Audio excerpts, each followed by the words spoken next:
This is Gene Key, Skyserve, Texas News.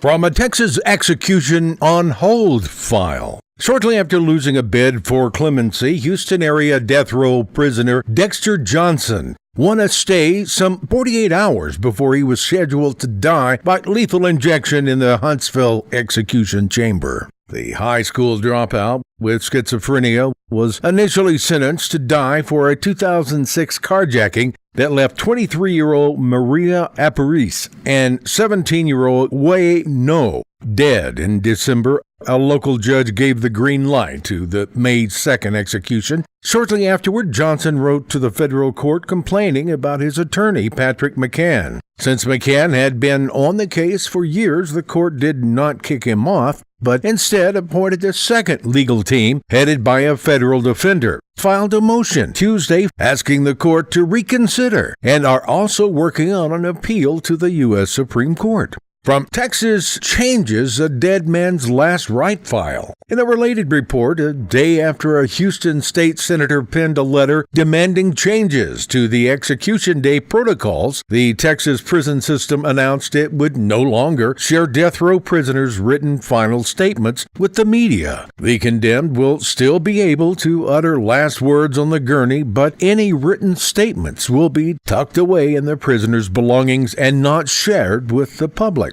The shift comes in response to Senator John Whitmore's over the final written words of white supremacist John King, who was executed last week for the notorious 1998 hate crime slaying of James Byrd Jr. Though King said nothing in the death chamber, he left behind a final statement that Whitmore described as flippant.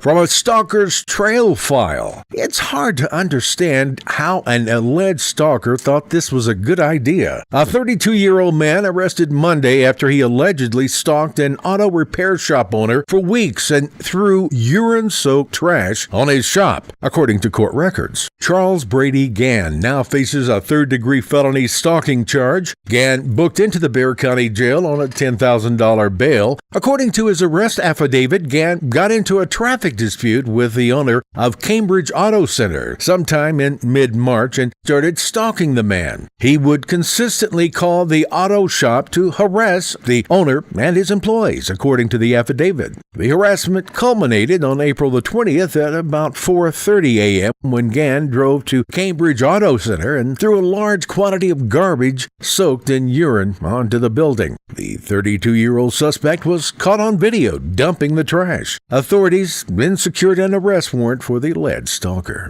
This is Gene Key reminding you to visit us on YouTube, Facebook, or Tumblr at Skyserve News Service.